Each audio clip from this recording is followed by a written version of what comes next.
let me share a little of what's going on in my life at the moment. I've started work rehabilitation again, and I've completed my first 2 weeks. Optimistically, I went straight back to the same workload I had before my surgery. 15 hours a week, spread over 3 days: Tuesday, Wednesday, and Thursday.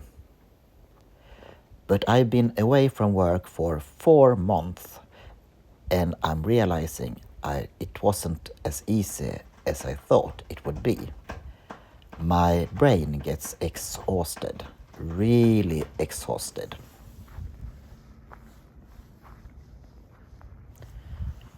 To clarify, the underlying reason I am in work rehabilitation is not the surgery I underwent, but that I am in the process of returning after one of several episodes of burnout.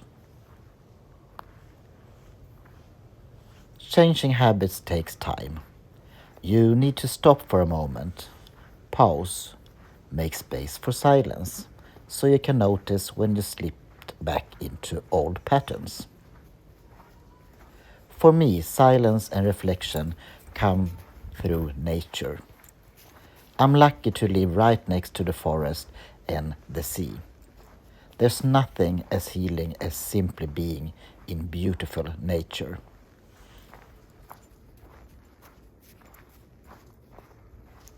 When I walk slowly outside, it becomes very clear to me. Of course I'm tired. I'm not just on my way back after having been burned out. I've been through major surgery with complications. I've been at home for 4 months. I'm also carrying grief from a conflict in my private life, a situation I can't control.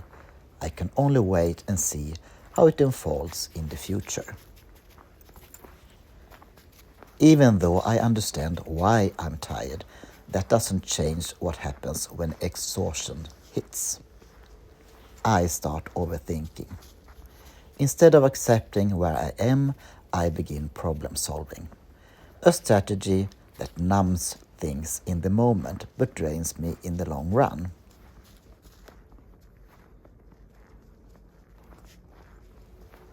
Thoughts that exhaust me. Thoughts that lead nowhere. Thoughts like, what will happen next? How long do I have to fight before it's enough? How far do I have to push myself to be believed by doctors and especially by the social insurance system? Do I have to keep going until I can't get out of bed? Until I can't think clearly anymore?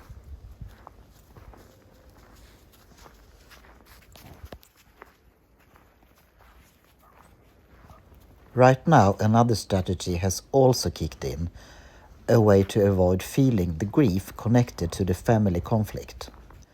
I watch TV series to keep the feelings away. Not sustainable in the long run. I know that.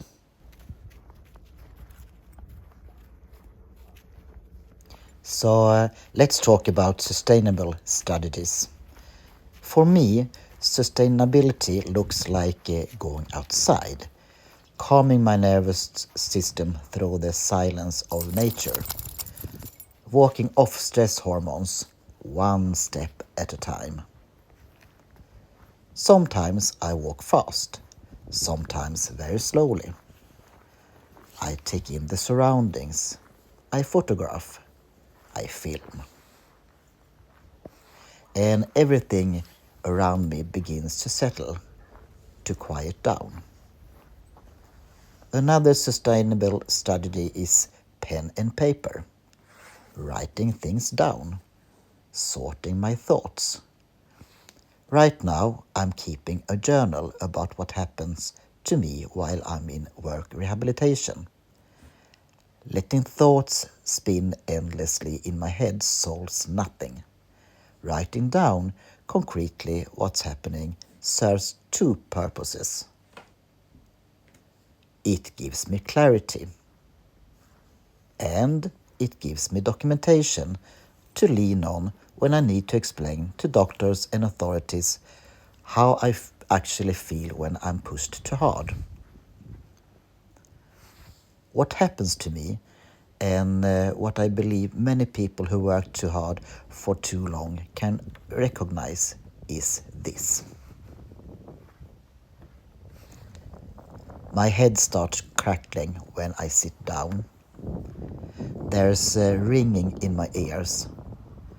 Words become hard to find. Thinking slows down.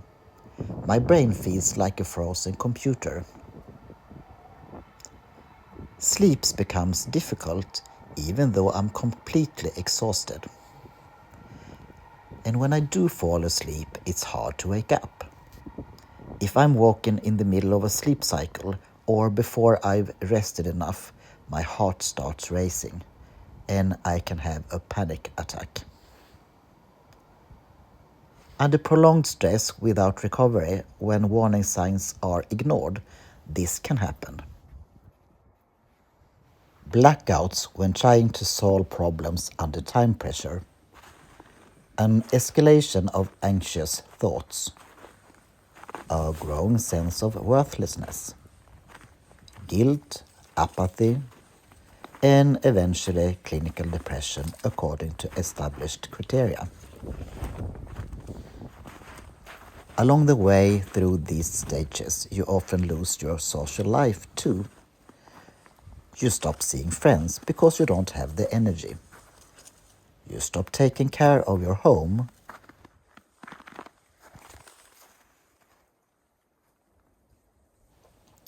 You stop taking care of your hygiene. You stop cooking and rely on ready-made food or sandwiches. That's not where I want to end up. So I choose nature. I choose writing things down. I choose to communicate honestly with doctors and authorities. And we'll see where it lands. Time and silence. And if I'm forced to push myself beyond what's healthy, which seems likely, then I will return to nature to heal.